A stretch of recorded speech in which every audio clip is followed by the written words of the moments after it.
That's right! Fala aí, pessoal, como é que vocês estão? Espero que bem. Vamos iniciar o nosso vídeo semanal, aberto aqui no nosso canal do YouTube. Fábio Figueiredo, Vlad, como a galera conhece. Hoje, vídeo especial, quero trazer alguns dados bem interessantes acerca do que vocês provavelmente já devem estar ouvindo falar aí ao redor das redes sociais de mercado financeiro, que é o famoso Sell in May and Go Away, um período sazonal do ano em que o mercado tende a apresentar retornos menores que a média. E, enfim, eu vou apresentar para vocês aqui os dados, não só de Bovespa, mas de diversos ativos. Mas, para isso, eu preciso antes dar alguns recados, tá? Recado número 1, like no vídeo. Recado número 2, inscreva-se no canal. Recado número 3, Maratona Long and Short, que começa agora na quarta-feira, tá? Então se organizem, deixa eu só abrir o site aqui para mostrar pra vocês. Tá aqui embaixo, Maratona Long and Short, vem. That's right, aí está, ok? Então, evento gratuito para você aprender esse estilo operacional que independe da tendência do mercado do Ibovespa ou enfim, né? Não importa. O que importa é a relação de dois papéis, a gente vai aprender gratuitamente a partir de quarta-feira, tá? Vai ser dia 5 de maio, dia 10, até o dia 10, beleza? E é isso, tá? Então, Maratona Long and Short, se inscrever no canal, dá like e bora começar o vídeo. Bom, pessoal, então eu vou começar apresentando para vocês aqui alguns estudos que eu fiz. Eu vou apresentar diretamente as imagens aqui, né? Que a propósito vai virar um post no Instagram, tá? Deixa eu mostrar aqui para vocês. Aqui. Beleza. Estão vendo aí? Então tá. Bom, isso aqui, pessoal, é nada mais, nada menos do que os retornos. Não, eu vou ter que fazer de outro jeito, que assim tá estranho, né? Vem pra cá. Deixa eu pensar num jeito melhor aqui de mostrar pra vocês. Vem pra cá, abro aqui e eu vou recortar essa imagem. Aí, ó. Tá? Então, aqui, os dados do famoso Sell in May and Go Away do nosso Ibov, tá? Então, de fato, aqui, pessoal, o que nós percebemos, né? Aqui é o retorno médio, tá? Daquele período de 6 meses, né? Percebam que, de fato, ó, de maio a outubro, né? Foi o período do ano em que se apresentou menor retorno. Ou seja, no Ibovespa, realmente, Sell in May and Go Away se faz presente, né? Mas não é fim do mundo, não é venda que o mundo vai acabar, como diz o nome, né? Sell in May and Go Away, venda e vai embora, né? Vai para casa. Apenas, historicamente, é um período do ano que o Bovespa apresenta retornos menores. Nada além disso, beleza? Como a gente já sabe, acabou de encerrar o melhor período do ano, né? Que é o período que vai de novembro a abril do ano seguinte, tá? O segundo período, melhor período do ano, é o período aqui de setembro a fevereiro, né? E de outubro a março são os 3 melhores janelas de 6 meses. Até aqui, tudo bem, né? A maioria de vocês já devia ter conhecido, eu apresentei para vocês isso aqui semana passada. Agora é que a coisa começa a ficar legal. Então, eu trago aqui para vocês, ó, o Sell in May and Go Away, sabe de quem? Do dólar. Será que o dólar tem algum padrão sazonal nesse mesmo sentido? Então aí está na tela, pessoal. Eu fiz também do dólar, tá? E o período do ano que historicamente, desde 2003 para cá, que o dólar apresentou os menores retornos, não foi a janela temporal de maio a outubro, né? Não foi. Foi o período do ano que vai de janeiro a junho. Esse é o período do ano que costuma apresentar os piores retornos do ano do dólar, tá? Depois de fevereiro a julho e depois de maio a dezembro, é isso mesmo? Não, de dezembro a maio do outro ano. Tá? Então, a janela que está concentrada ali, pessoal, os piores retornos do dólar fica mais ou menos no segundo semestre, né? Janeiro a junho, fevereiro a julho, né? De dezembro a maio. Então, essa janela do ano é uma janela em que o dólar historicamente apresentou retornos menores que a média, tá? E a melhor janela foi no segundo semestre, né? Olha aqui, ó. Foi o segundo semestre, de julho a dezembro, de a agosto a janeiro do ano seguinte e de junho a novembro. Estão entendendo? Então isso aqui são as janelas de 6 meses do dólar, né? Como é que foi o comportamento. Tá, agora eu quero trazer os retornos aqui, pessoal, dos índices setoriais, tá? Não, antes dos índices setoriais eu quero trazer aqui de alguns papéis. Então eu fiz aqui de alguns papéis, tá? Então eu peguei aqui, fiz os mesmos estudos para Petro. A Petro também tem um CLME em Go Away bastante presente, tá? Ó, bastante presente. Realmente é o pior período do ano, né? Ou seja, atenção aí em estratégias que se beneficiem de diminuição de volatilidade. É um período para fazer lançamento coberto, né? Esse período aí, então, de maio a outubro, é realmente um período interessante nesse sentido. Vamos ver a Vale? Eu também fiz aqui os dados da Vale. Então, deixa eu pegar os dados aqui da Vale. Eu falei que eu ia trazer para vocês informações interessantes. Aqui da Vale. Então, não é CLME em Go Away. Olha lá, ó. Aqui não tem CLME em Go Away. O pior período do ano é março a agosto. Tá? É o período do ano que a Vale, historicamente, apresentou os piores retornos de março a agosto. Mas nada horrível, né? Até porque foi bem positivo aqui os retornos da Vale de 94 para cá. Próximo papel que eu quero trazer para vocês, Ambev. E aí, como é que a Ambev se comportou? Qual é a janela sazonal aí da Ambev, hein? Qual que é o pior período do ano para ela? O pior período do ano é fevereiro a julho. Né? A gente está inserido bem nesse momento, inclusive, aí na Ambev, tá? Mas é um retorno histórico positivo, mas é o que apresentou o menor retorno do ano. Próximo, quem mais? Agora eu quero trazer alguns índices setoriais. Então eu começo trazendo aqui o índice do setor financeiro, que é o IFNC, né? O período, olha só, CLME em Go Away não se faz presente. O período aqui que temos os piores retornos é de janeiro a junho e de dezembro a maio. Então é o primeiro semestre do ano, né? Mas retorno ainda assim positivo. Que mais? Próximo setor, o índice do setor elétrico. Tá? O índice do setor elétrico também eu trouxe aqui, assim como o Ibovespa de maio a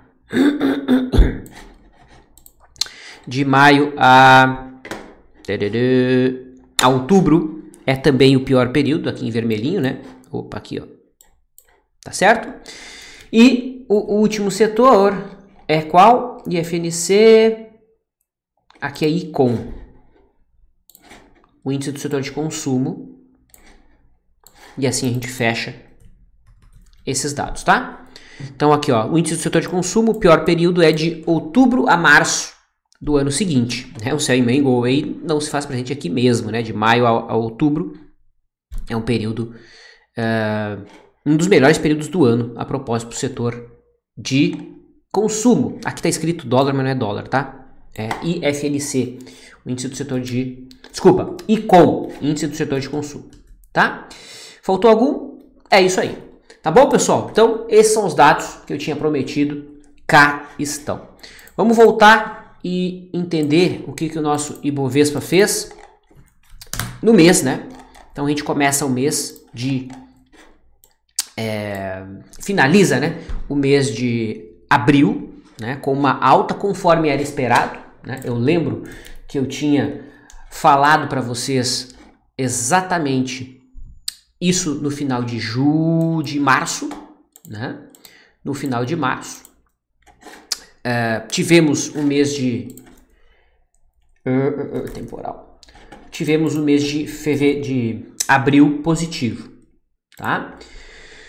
Maio, deixa eu pegar aqui os dados de maio, pessoal. Maio costuma ser um mês que tem média de retorno abaixo da média.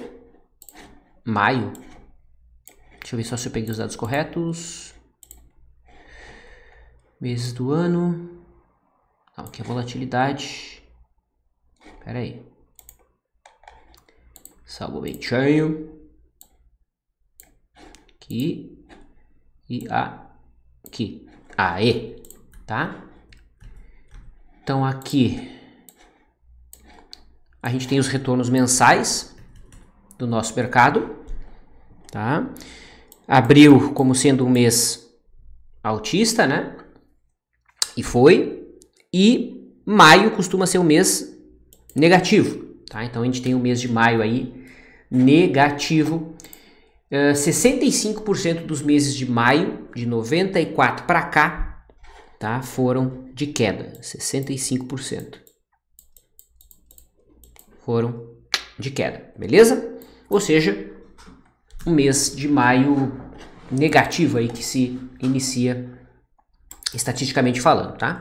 No gráfico mensal, a gente tem o Ibovespa esse mês marcando um fundo e sugerindo, por hora, olhando somente essa informação, a busca lá do topo anterior. No semanal, tá? No semanal a gente teve o mercado respeitando aqui o topinho dos 121 mil pontos, marcando hoje, inclusive, né? Hoje, essa semana, a consolidação ali da resistência, né? Precisa romper para abrir espaço para a busca do topo histórico. A tendência ainda é de alta. Eu lembro que a gente vem falando aqui das bandas, né, que estão estreitas e elas continuam estreitas no gráfico semanal, tá bom? Corrigindo, 117 é a média móvel de 20 no semanal. Se perder esse ponto aí, a coisa fica bem curiosa para o nosso Ibov, tá? Aqui no diário dos 3 prazos é o que teve uma sinalização mais baixista, tá? Eu lembro que semana passada a gente colocou, lembram? Essa simetria, né? Aonde o que se desenhava era algo assim, né? Foi exatamente isso que a gente desenhou, tá? E o mercado está fazendo literalmente o que era esperado. Então essa perna aqui em rosa do ponto de vista da simetria, em vermelho, perdão, é o que aparentemente temos. Agora é fácil falar. Veio o vídeo da semana passada que a gente falou exatamente isso, tá? O suporte está aqui na casa dos 116, 116,5.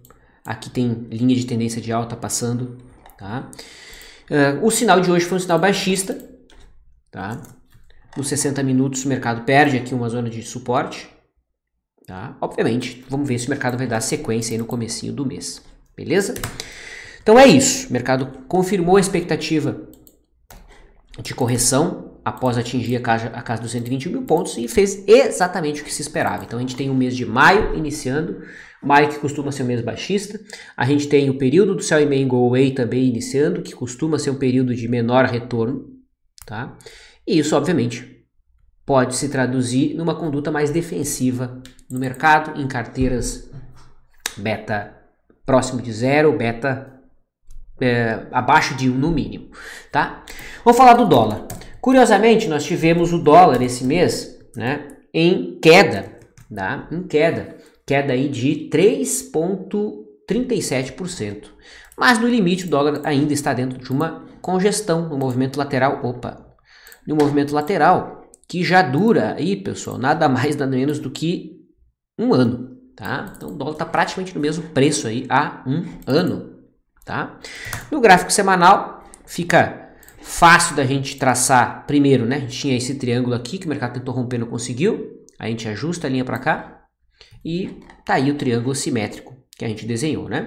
No gráfico semanal já são 3 semanas de queda. Vamos ver como é que o dólar se comporta historicamente falando, levando em consideração 3 semanas de queda, tá? Então aqui a planilha que a gente utiliza no método Vlad Swing Trade, disponível para alunos. Aqui tá dias, mas eu estou usando dados semanais, né? Então, aqui os resultados para o dólar, né? Como é que costuma se comportar semanas após 3 semanas de queda, né? Ó, na semana seguinte, na outra, nada demais, né? Então, no curtíssimo prazo não tem nada aí muito evidente. 4 semanas de queda, mesma coisa, nada demais.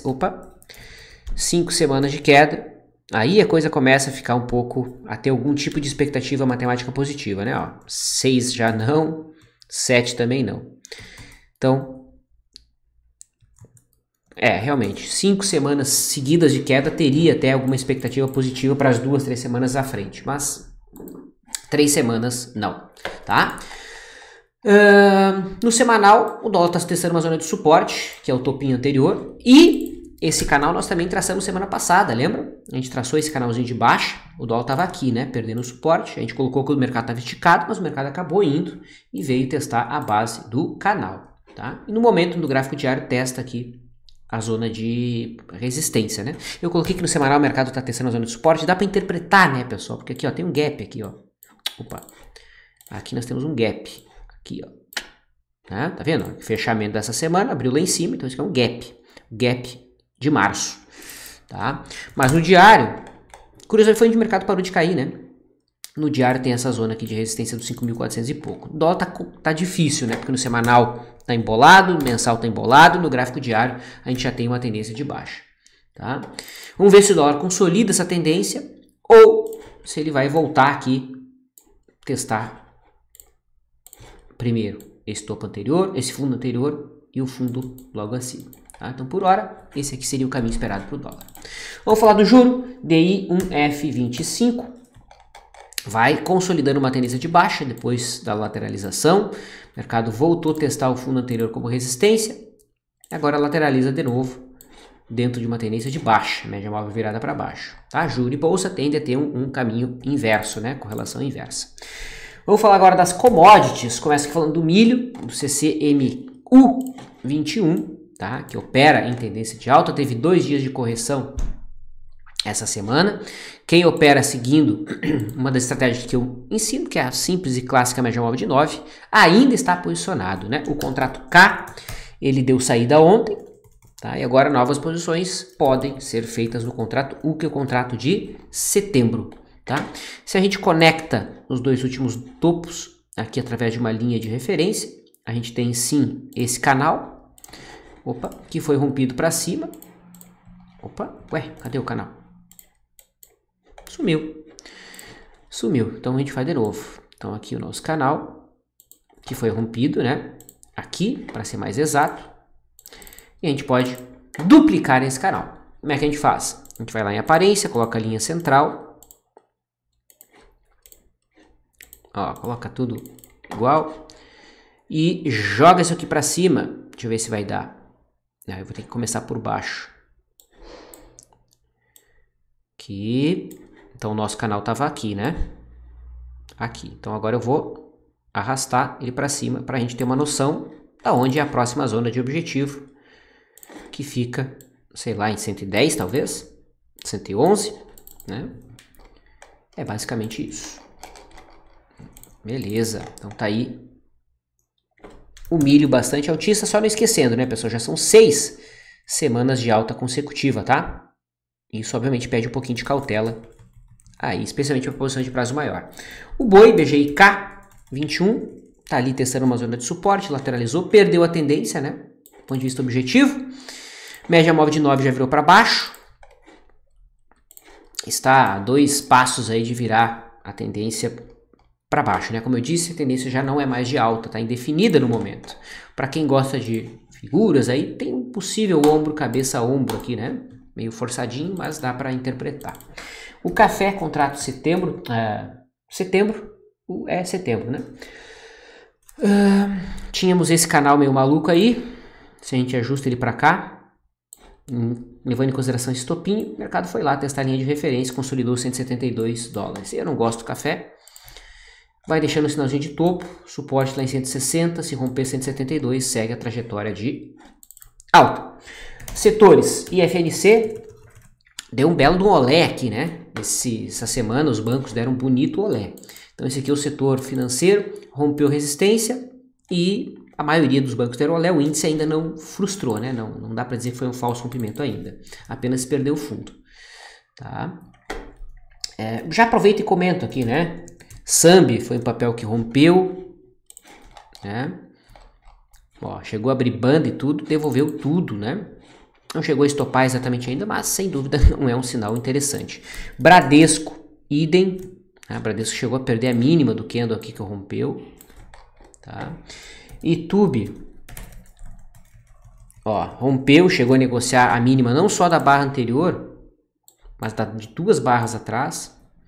Tá? Então muita gente que montou posição aqui no setor bancário foi estopado, né?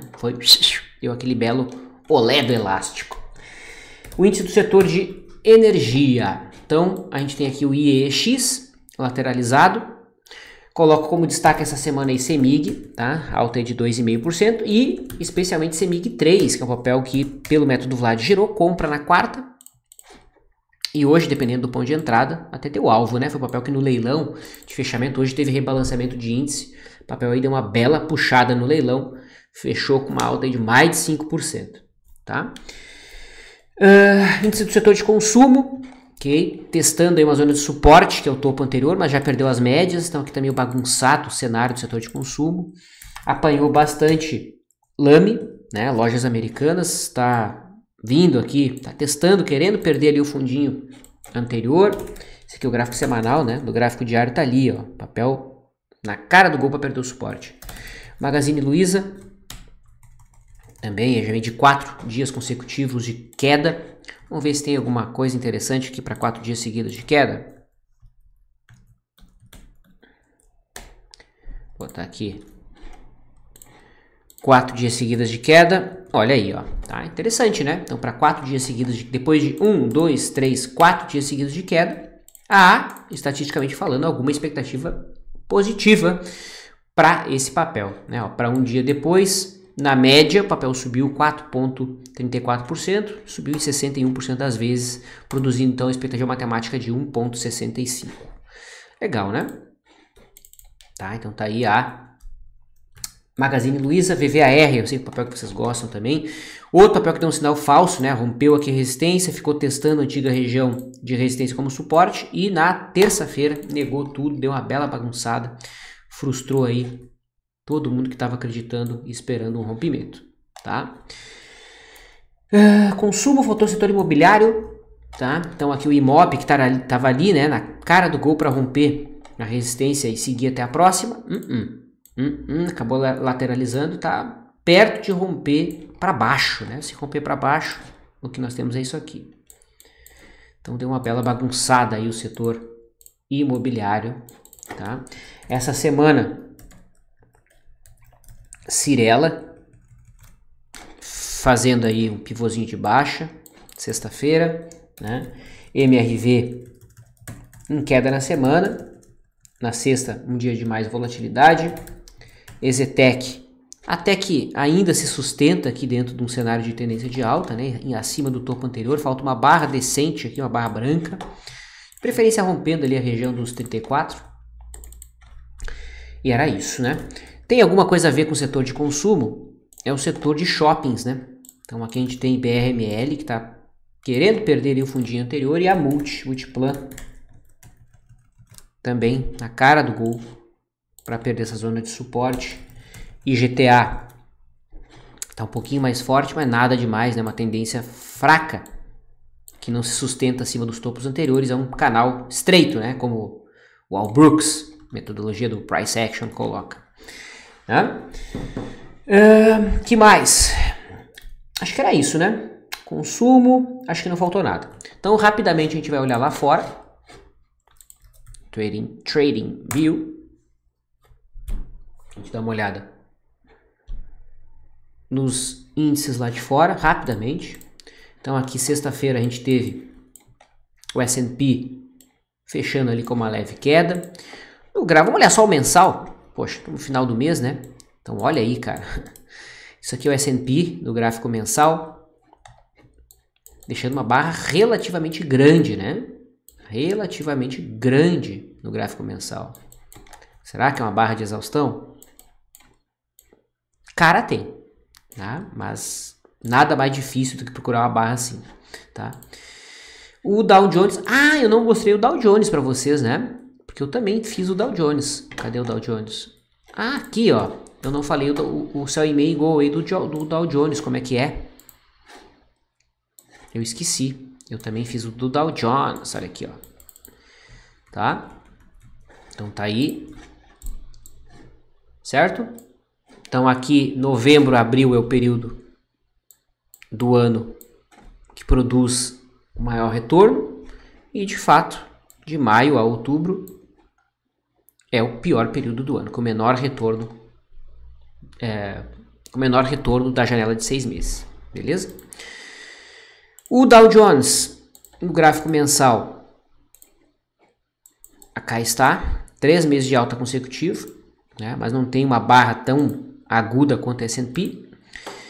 E a Nasdaq, ou Nasdaq, lembrando que a gente está olhando aqui pela ETF, né? Depois de uma lateralização de 3 meses, fecha em alta. E, cara, o cenário segue sendo altista. Querendo ou não, gostando ou não, o cenário segue sendo altista. Tá? Que mercado a gente pode avaliar mais aqui? Vamos colocar o Bitcoin. Tá? Bitcoin, gráfico mensal. Vai finalmente deixando aí um mês de correção, uma leve queda até o momento, né? Depois de 1, 2, 3, 4, 5, 6 meses de alta. Okay? Hoje, enquanto a gente avalia esse gráfico, o Bitcoin apresenta uma alta importante, mas dentro de uma lateralização, né? A gente tinha chegado a traçar esta cunha. Opa! Esta cunha. E, né? Foi acionada. Eu vou deixar a linha de referência aqui para ver se não é o mercado indo cutucar para baixo, né? Okay? Mas no geral aqui, pessoal, é um cenário de lateralização. É o que a gente tem no Bitcoin, tá? Nada demais. Aqui o Bitcoin em reais. Ethereum, renovando as máximas. Atingiu um alvo, né? Atingiu um alvo importante. Ok? Do que a gente chamou aqui de triângulo, né? Ó. Está acima da máxima histórica. A Ripple também fez um movimento de alta bem importante. Está recuperando bem aí ao longo dos últimos meses. O dólar index é importante colocar. Hoje se recuperando frente às moedas globais, mas no mês em queda, né? Depois de uma bela sequência aqui de dias de queda. Aqui é a ETF do petróleo. Tá? Tem um movimento aí mais lateralizado, nada muito impressionante. A prata consolidou uma resistência aqui em 27 dólares aproximadamente. Tá na cara do gol aqui para fazer um ombro cabeça a ombro, né? Precisa romper essa faixa de preço. Aqui o ETF do milho, que hoje deu uma bela puxada lá fora. E o ouro, né? O ouro que tenta aí se recuperar, fez a reversão de tendência no gráfico diário e por hora está testando aqui os topos anteriores como suporte. Esse aqui é o GLD, o GDX, que é das mineradoras de ouro. Já não tem um cenário tão interessante quanto o GLD. E o IAU também ainda se mantém relativamente altista, né? Em termos de setores, a gente tem aqui o setor elétrico lá fora, que estava tentando romper com toda malandragem aqui a resistência, mas na realidade virou um alargamento. E de sexta-feira foi o movimento mais importante, tá? Algo mais a ser mostrado? O mercado brasileiro em dólares, né? Quase que o mercado buscou a linha de referência do nosso canal, que a gente está acompanhando. Dá para a gente dar uma forçadinha de barra aqui e aceitar o canalzinho e o teste lá da linha de referência. Beleza? Acho que era isso. E era isso. Tá bom? Assim então, pessoal, a gente encerra o nosso vídeo semanal. Se gostar, like no vídeo, se inscreve no canal e espero vocês todos na Maratona Long and Short de quarta-feira. Falou? Abraço, até mais, tchau!